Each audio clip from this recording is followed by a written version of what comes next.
नमस्कार साथियों, सकारात्मक विकसित भारत अभियान के शिक्षा प्रोग्राम में आपका स्वागत है। आज हमारे मुख्य अतिथि शिक्षाविद समाज सेवी राजेश भाई आज हमारे यहाँ मुख्य अतिथि के तौर पर, इनका स्वागत है। राजेश भाई, एक सामान्य परिचय हमारे दर्शकों को दीजिए। मेरा नाम राजेश कुमार। वॉइस थोड़ा तेज। मेरा नाम राजेश कुमार है और मैं बीएस मेमोरियल पब्लिक स्कूल चलाता हूँ। निठारी गांव है मेरा जी। 2004 से मैं एक स्कूल से जुड़ा हुआ हूँ। उससे पहले जो शुरुआत थी मेरी, मैं डोर टू डोर ट्यूशन पढ़ाता था जी। और उससे मुझे प्रेरणा मिली कि मुझे स्कूल चलाना चाहिए। तो लोगों ने बताया कि आप अच्छे अध्यापक हैं, अच्छे व्यक्ति हैं, आपके लिए अच्छा कार्य है। तो फिर मैंने 2004 में स्कूल की शुरुआत की जी। वो आज तक चल रहा है। बहुत अच्छे। तो राजेश भाई, ये बताने की कोशिश करिए कि जो आपकी ये शुरुआत है, मतलब शिक्षा ही क्यों चुनी आपने? ऐसे क्या आयाम रहे, ऐसा क्या आपके आसपास परिवेश रहा जो आपने यही एक शिक्षा को ही अपना जीवन बनाया? दरअसल मैं आपको बताऊं कि मैं जब बीएससी फर्स्ट ईयर में था तो आर्थिक स्थिति की वजह से मैंने खुद सेल्फ स्टडी करके फिर मैंने ट्यूशन पढ़ाना शुरू किया जी। तो मैं ये चाहता था कि जब मैं इंटर कर चुका था कि मैं चाहता था कि पेरेंट्स पे बर्डन ना पड़े। ऐसा भी नहीं था कि पेरेंट्स उस स्थिति में थे कि फीस ना दे पाए, बट खुद लगा कि खुद कुछ करना चाहिए। तो इंटर के बाद ट्यूशन शुरू किए, डोर टू डोर ट्यूशन पढ़ाता था। तो उससे बेनिफिट ये हुआ कि खुद भी बहुत कुछ सीखने को मिला। खुद की भी जो नॉलेज थी वो धीरे धीरे बहुत ज्यादा बढ़ती चली गई जी। और 2000 से लेकर 2004 तक ट्यूशन पढ़ाई मैंने जी। उसके बाद क्यों जो 4 साल का जो दौर था उसने सारी चीजें बदल दी जी। क्योंकि जो एम ऑफ लाइफ थी, बचपन में जैसे बच्चों से पूछा जाता है ना कि क्या बनोगे, जी। तो मैं ये कहता था कि मैं बॉर्डर पे जाना चाहूंगा और बॉर्डर पे भी मैं बंदूक लेके खड़ा हूंगा। मतलब बॉर्डर पे भी वो सिपाही जो 24 घंटे बीएसएफ का जो जवान बंदूक लेके बॉर्डर पर देश की सेवा करेगा, देश की सेवा करूंगा। तो एक अलग ही जज्बा था क्योंकि मैं बचपन से ही शहीद भगत सिंह को बहुत हम लोग मानते हैं, मेरे हमारे प्रेरणा स्रोत हैं। बहुत बढ़िया। और मेरे उनको जब हम देखते हैं, उनके बारे में जब हम पढ़ते हैं, उनके बारे में जो भी छोटी से छोटी चीजें आती हैं, तो एक अंदर से जो एक फील आता है देशभक्ति का, तो एक अलग ही आनंद मतलब आता है उससे। तो इसी चीज को लेके फिर जब 4 साल का जो विवरण रहा, इसमें लोगों ने बताया कि राजेश जी बहुत अच्छा आपका कार्य है, आप बहुत अच्छे टीचर है, तो आप एक काम करें स्कूल चलाएं, आपको बहुत जल्दी से आप सक्सेस हो जाएंगे। जी। तो मैंने 2004 में फिर एक छोटे से विद्यालय की किराए से स्टार्ट किया था। जी। तो जब किराए से स्टार्ट किया तो घर में बोला कि पापा से कि पापा स्कूल खोलना है, पैसे चाहिए। अब स्कूल खोलने के जब पैसे की बात आएगी तो फिर मोटा अमाउंट चाहिए। बिल्कुल। तो घर वालों को इतना आसानी से ट्रस्ट कि मतलब एकदम भाई 4 बच्चे हैं, 4 भाई हैं, एक ही बच्चे पे आप 10-20 लाख रुपए कैसे दे दोगे? जी। हर पेरेंट्स को लगता है, शायद हो सकता है उसी सोच में उन्हें भी लगा हो। जी। उन्होंने मना कर दिया कि नहीं, पैसे तो हमारे पास नहीं है, पैसे तो हम नहीं देंगे। जी। तो मैं जब स्कूल खोलना था तो डेट डिसाइड हो गई थी। दरअसल था ये क्या कि डेट डिसाइड हो गई थी, पंडित जी से नाम भी पूछ लिया था कि पंडित जी बताओ जरा किस नाम से शुरुआत करें। तो उन्होंने कहा कि बेटा बी आपके लिए बहुत लकी रहेगा। तो किसी गांव के सज्जन व्यक्ति ने बताया कि आपके दादाजी का नाम बी से था और उसी नाम से शुरुआत करो, बहुत अच्छा रहेगा आपके लिए, क्योंकि आपके दादाजी बहुत अच्छे व्यक्ति थे। बहुत बढ़िया। वो क्योंकि वो बहुत समाज के लिए बहुत समाज सेवी बहुत काम किया उन्होंने।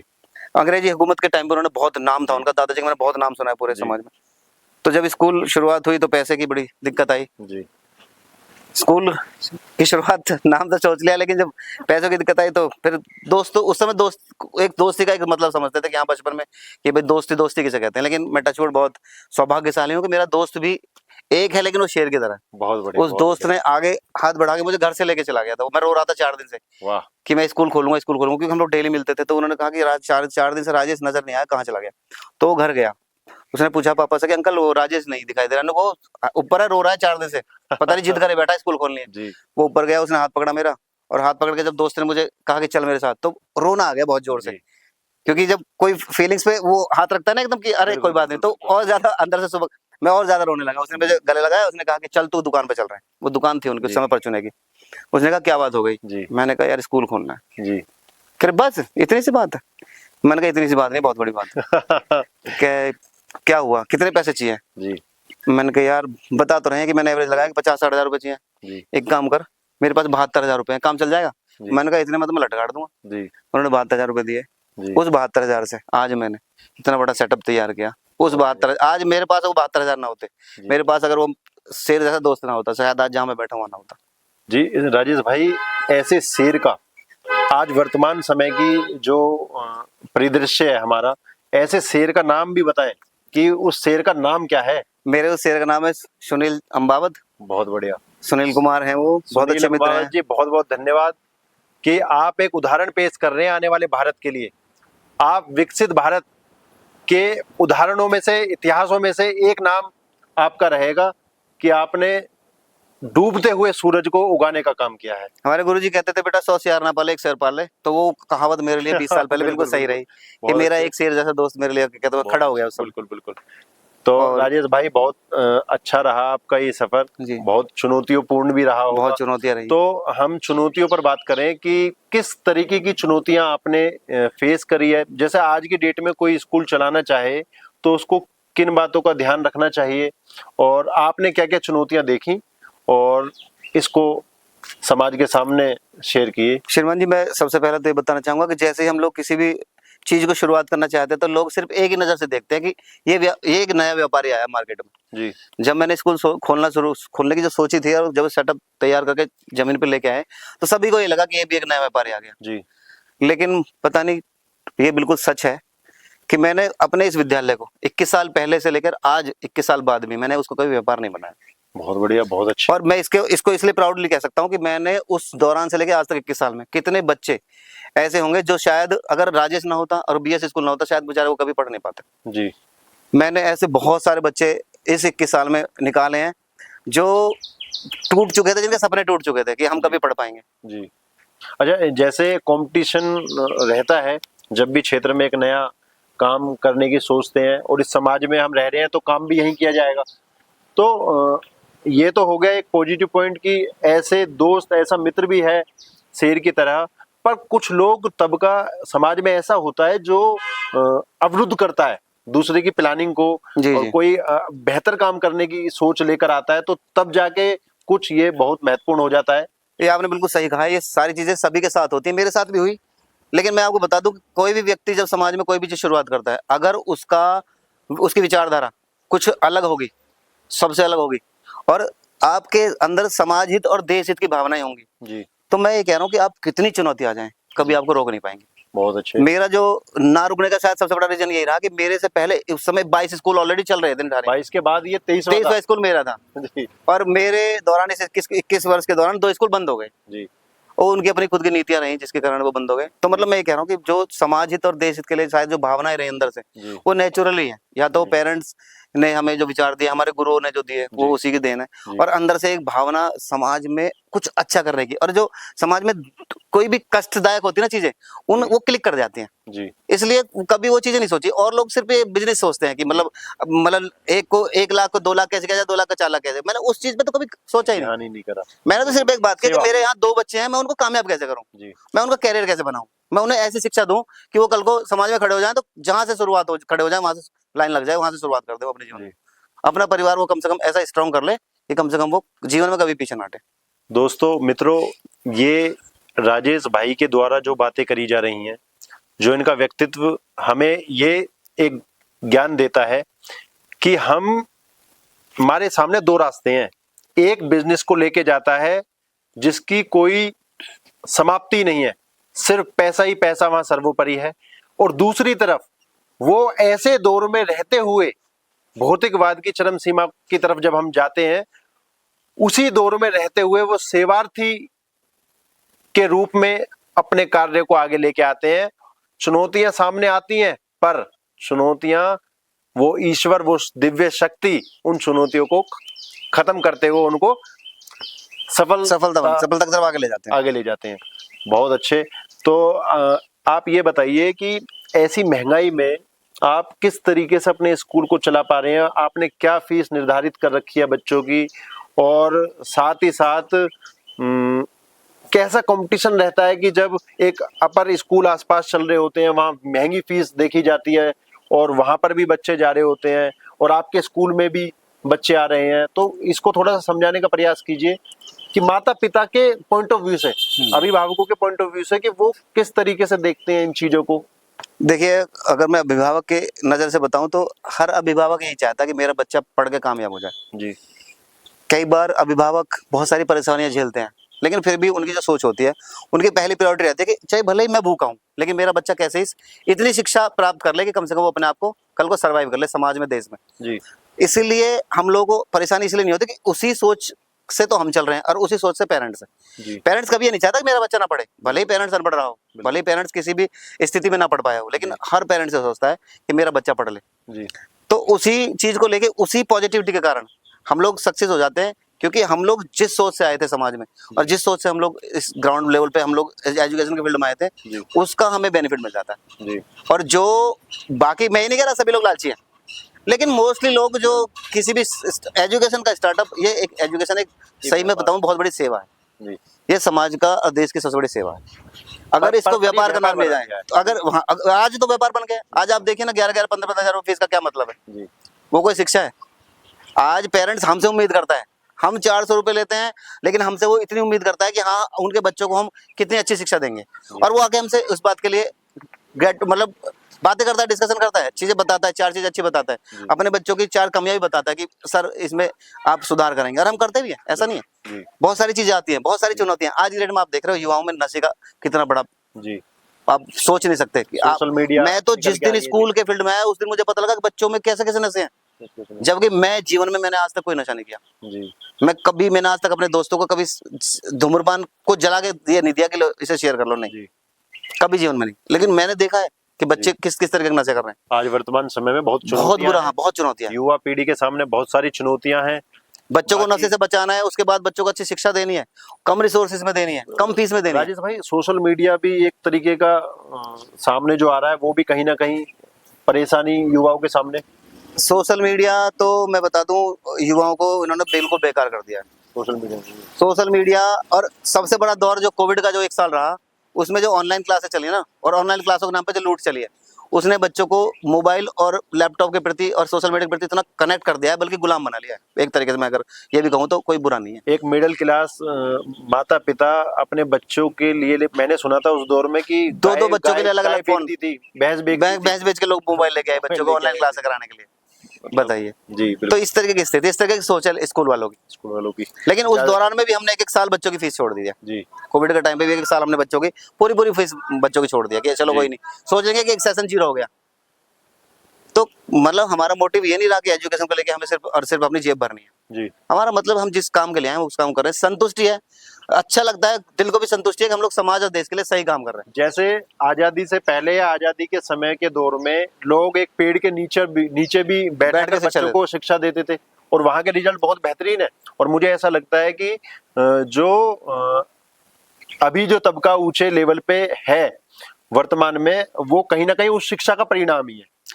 बिल्कुल शर्मा जी, मैं कह रहा हूँ, खुद अभी मैं बता रहा हूँ, आज नर्सरी क्लास, LKG क्लास की फीस 5-10 हजार रुपए है स्कूलों में, और हम 11 रुपए 75 पैसे प्रति माह, 1 साल का लगभग 100 रुपए बैठता है। हम लोग 1100 रुपए में इंटर कर चुके हैं नर्सरी से लेके, और आज इंटर करने के बावजूद भी शिक्षा जो है वो जमी नहीं है। आज अगर हम ग्रेजुएट है, पोस्ट ग्रेजुएट है, या मैंने लॉ की है, तो आज मुझे जो ज्ञान है वो स्थायी है, मुझे उसके बारे में जानकारी है। लेकिन आज के जो बच्चे घूम रहे हैं ना, 11,000 20,000 रुपए फीस जो लेने वाले, 50,000 एडमिशन फीस, एनुअल चार्ज के नाम पे लूट मच रही है, और आपका बसों के नाम पे लूट मच रही है, और दुनिया भर की चीजें फिजूल खर्ची है। लेकिन उनका रिजल्ट देख लो आप, वो ग्रेजुएट, वो 3rd-4th की नॉलेज नहीं है।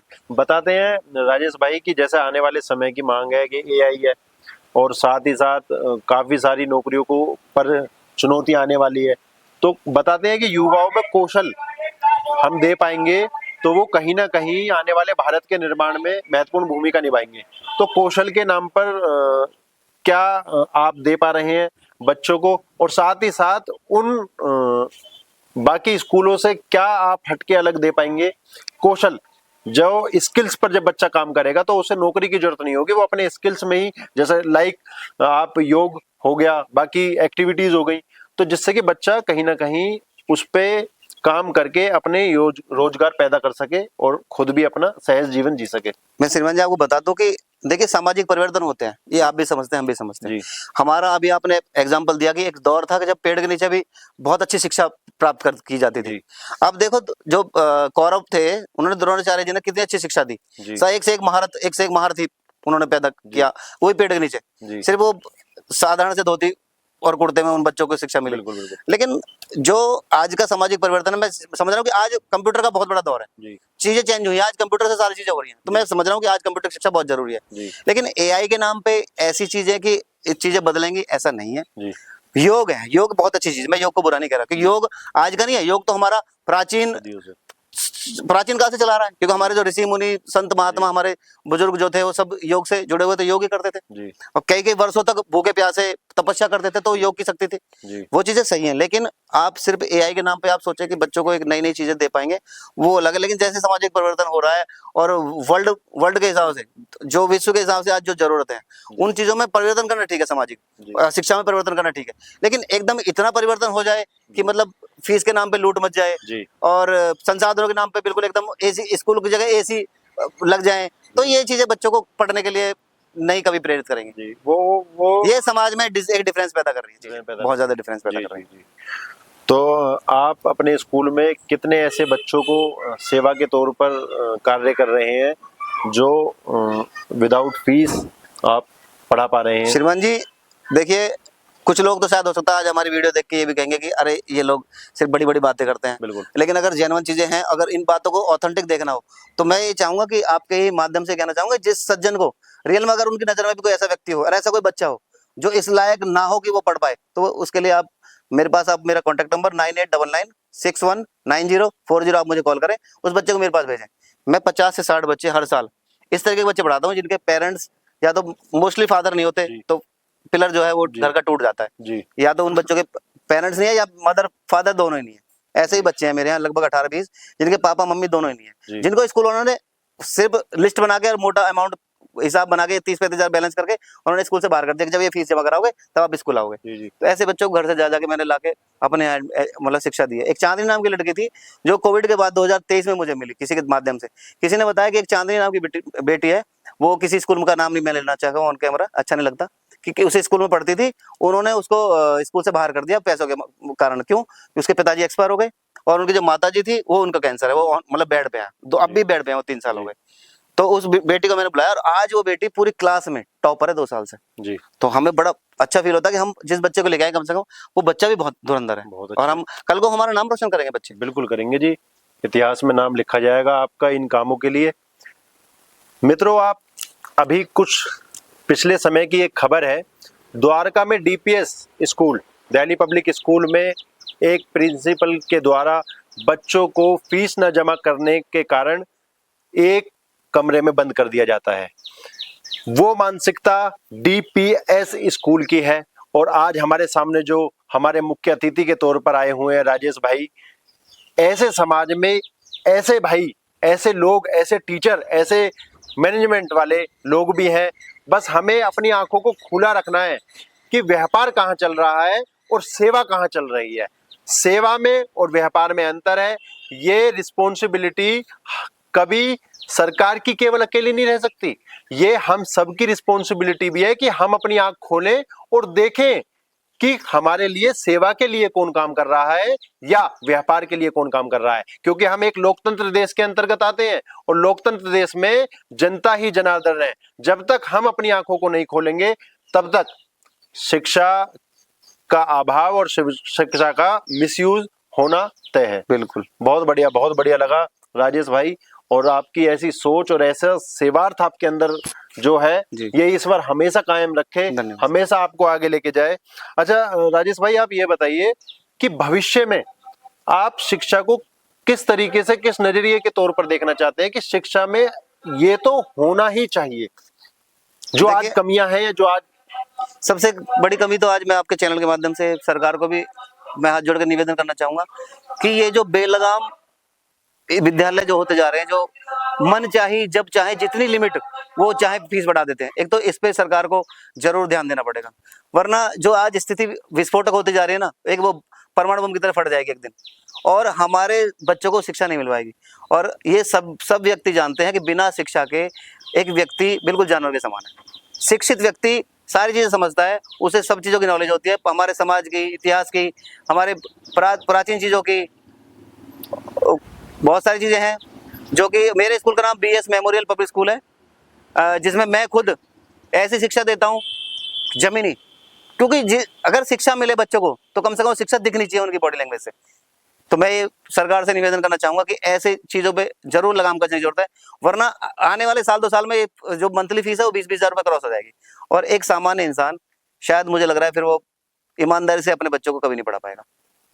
जय हिंद, जय भारत। जैसा कि आने वाले विकसित भारत की हम सब मिलकर कल्पना करते हैं, तो विकसित भारत जैसा कि राजेश भाई ने बताया है कि वो तभी पॉसिबल होगा जब हम शिक्षा पर बहुत ही बेहतरीन तरीके से मिलकर काम करें, तब जाके वो पूर्ण होगा और शिक्षा के कारण ही विकसित भारत को एक रूप निकल के आएगा। तो ये बहुत ही बेहतरीन विचार है, पर ये सब मिलकर हमें करने होंगे। और आप किस तरीके से देखते हैं संविधान को? शिक्षा के लिए कितना संविधान आज की डेट में प्रासंगिक है? संविधान को आप शिक्षा से जोड़ते हुए आप कैसा सोचते हैं कि आने वाला भारत संविधान किस तरीके से, आज क्या चुनौतियां हैं संविधान के सामने और आने वाले समय में भारत कैसा होगा? श्रीमान जी, ये तो देखिए आज एक एक व्यक्ति जानता है कि आज चुनौतियां बहुत ज्यादा है समाज में जी। चुनौतियां इसलिए ज्यादा है कि हमें ज्ञान नहीं है जी। जो संविधान में हमें मौलिक कर्तव्य, हमें मौलिक अधिकार मिले, हमें उनके बारे में पता ही नहीं है जी। इसलिए हम कुछ देर पहले बात कर रहे थे कि आरटीई जी। आज बड़े बड़े स्कूलों को इस शर्त पे मान्यता दी जाती है, इस शर्त पे स्कूल खोलने के लिए अनुमति दी जाती है कि वो लगभग 10% बच्चों को फ्री पढ़ाएंगे जी। लेकिन उसकी जानकारी हमारे लोगों को नहीं है जी। तो इसकी भी जानकारी, अवेयरनेस भी होनी चाहिए लोगों में जी। और अवेयरनेस तब होगी जब हम लोग, जैसे हम लोग हिंदी, इंग्लिश, इतिहास, भूगोल, मैथ, विज्ञान पढ़ रहे हैं, उसी तरह हम लोग संविधान को भी बच्चों को पढ़ाएं, संविधान की भी हम जानकारी बच्चों को दें और शुरुआत से ही दें, जिससे कि संविधान के बारे में जब बच्चों को पता होगा तो जो चीजें, जो कमियां आज जो बीच में जो समाज में गैप हो जा रहा है वो शायद नहीं होगा और बच्चे अच्छी शिक्षा ले पाएंगे और जो समाज में विकास होना चाहिए वो सही में पूर्ण रूप से तेज गति से होगा। राजेश भाई ने जैसा कि संविधान को बिल्कुल नींव माना है शिक्षा के तौर पर, तो संविधान जब हर बच्चे की टेबल तक जाएगा, यहाँ तक कि ये बाबा साहेब अम्बेडकर, स्वतंत्रता सेनानी जितने भी हमारे थे, उनके स्वप्न हैं, वो संविधान उनके द्वारा ही तो लिखा गया है और हम सभी के लिए लिखा गया है। वो संविधान ही हम नहीं पढ़ पाएंगे तो उनके सपनों को कैसे साकार करेंगे, और उनके सपनों को साकार नहीं कर पाए तो हम विकसित भारत कैसे बन पाएंगे? तो ये बहुत ही बेहतरीन परिचर्चा रही। और साथ ही एक लास्ट पॉइंट आप हमारे अभिभावकों को बताइए कि हमारे यहाँ जो सब्जेक्ट है, जो किताबें हैं, किताबों को प्राइवेट तरीके से इतने सारे बुक सेलर हैं, वो ज़्यादा छूट देते हैं स्कूलों में और इसी वजह से स्कूल वाले ज़्यादा छूट पाने के लिए वो कुछ भी लगा देते हैं। और साथ ही साथ जैसा कि हमारे यहाँ NCERT है, उसमें इतना अच्छा कंटेंट दे रखा होता है, उसके बाद भी वो चीज़ें नहीं लग पाती हैं। तो उसके लिए आपके लिए क्या मैसेज आप देना चाहोगे वर्तमान सरकार को? या देखिए, मैं सरकार को भी मैसेज देना चाहूंगा, ये सभी विद्यालयों को मैसेज देना चाहूंगा, क्योंकि मैं खुद विद्यालय चलाता हूं तो शायद मेरे यहाँ भी बुक्स लगती है, हर साल लगती है और एक नहीं सैकड़ों बुक सेलर आते हैं कि सर आप ये ले लीजिए, हम आपको ये देंगे। वो लालची लुभावनी बातें करते हैं, लेकिन मैं आपको बता दूं मैं कैसा प्रिंसिपल हूँ। मैं ये देखता हूँ कि सबसे सस्ती बुक्स जो हमारे बच्चों को आसानी से प्रोवाइड हो जाए, क्योंकि सस्ती और महंगी में सिलेबस वही है। ऐसा नहीं है कि महंगी बुक्स में को बहुत ज्यादा ज्ञान मिल जाएगा, ज्ञान प्रॉपर वही है। जो 500 रुपए की बुक्स आएंगी उसमें भी उतना ही ज्ञान है, जो 5000 की बुक्स आएंगी उसमें भी उतना ही ज्ञान है। तो मैं गवर्नमेंट से चाहूंगा कि ये कुछ क्राइटेरिया है, अगर इन पे थोड़ा सा, इन बिंदुओं पे थोड़ा सा ध्यान दिया जाए कि बहुत ज्यादा महंगी बुक्स पे एक तो पाबंदी लगाई जाए, एक बहुत ज्यादा जो फीस है ये बढ़ रही है पर ईयर, इस पे थोड़ा सा ध्यान देने की जरूरत है, चाहे वो स्टेट गवर्नमेंट हो चाहे सेंट्रल गवर्नमेंट हो। क्योंकि मैं बिल्कुल नहीं मानता कि अगर गवर्नमेंट चाहे तो ये स्कूल वाले इतनी मनमानी कर पाएंगे कभी भी। अगर ये चीजें नहीं रुकी तो मैं हकीकत बता रहा हूँ, हमारे आने वाले समय में समाज में बच्चों को शिक्षा देना बहुत ही कठिन हो जाएगा, और जो कि विकास की सबसे महत्वपूर्ण कड़ी है। बहुत अच्छा, आपका बहुत बहुत धन्यवाद इस परिचर्चा में राजेश भाई।